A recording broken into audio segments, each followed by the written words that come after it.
The success of the new Marshall shop would rely heavily on Jim's long connection with Premier Drums.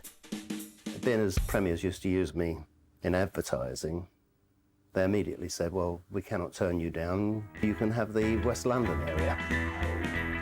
Jim's son, Terry, joined the venture aged just 16. So we opened it as a music shop, but it had a concentration of drums, and the guitar side was very minimal. With years of teaching experience behind him, Jim had an easygoing rapport with younger customers.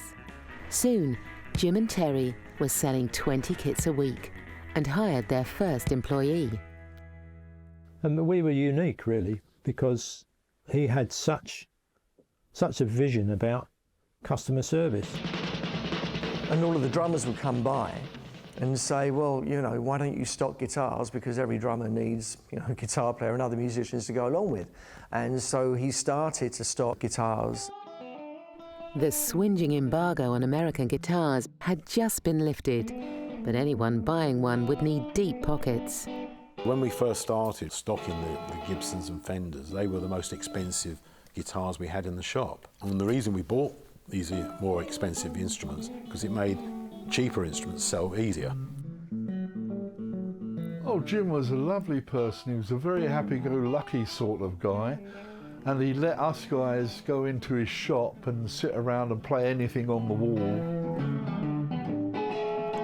He didn't worry that you weren't buying anything. We just used to hang out there, and it was like a labour exchange for, for up-and-coming rock musicians. The British rock and roll boom was in full swing, and every teenager wanted a part of it. I saw Billy Fury. He was rather good. He put his foot in the spotlight, this silver lame leg with a silver lame shoe on it, and all these chicks went bananas. So I thought, that's the job for me. Other young guitarists fell for the seductive tones of the American blues. The guy that blew me away when I first heard him was Johnny Hooker. And I got one of his very early albums. There was a track on there called The Devil's Jump. And he had this idea to put the microphone inside the guitar, restring the guitar, and then do the song that way, singing into the guitar. Let the devil's jump like that. And it was this incredible distorted noise. This is like 1949. So, you know, we can't claim to have invented distortion. The thing that the guitarist wants is something else. You know, he doesn't really want the cleanest guitar sound in the world, or we'd all end up sounding a bit like the soundtrack to Bonanza. Edgier guitar tones were finding their way into pop. This began to interest the maverick producer Joe Meek. One of Jim's drum pupils got a call from his tiny North London studio. He said, come up and see us. He said, I've got the Outlaws, they need a drummer. Had a little jam with them, and they said, oh yeah, that'll do, that's fine, yeah. And they wanted a guitarist. And I thought, I think I might know the man. 17-year-old Richie Blackmore joined the Outlaws, and guitar sounds turned wild. An arms race began to develop. Could the guitar player be able to make more noise than A, the drummer, and B, the audience?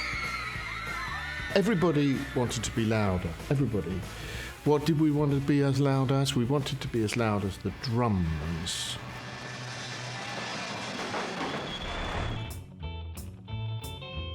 Well, having talked to so many of the top drummers, they brought their groups in with them. And I'd known Pete Townsend for many years because I used to play with Pete's father. The shop became the focus for the West London music scene. If you wanted to hear what was going on in the business, you went to Marshall's. And then you had Ted's Cafe, a couple of doors away.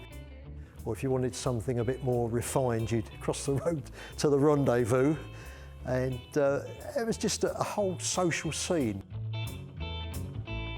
It was a meeting place, a place to go with ideas where you would know you would get listened to. And so some of my ideas, the guys in my band wouldn't listen to them. And while we were in there, we used to say, you know, we couldn't have to do with amplifiers. You don't do amplifiers, do you? In the next episode, Jim meets Ken and the first amp is born.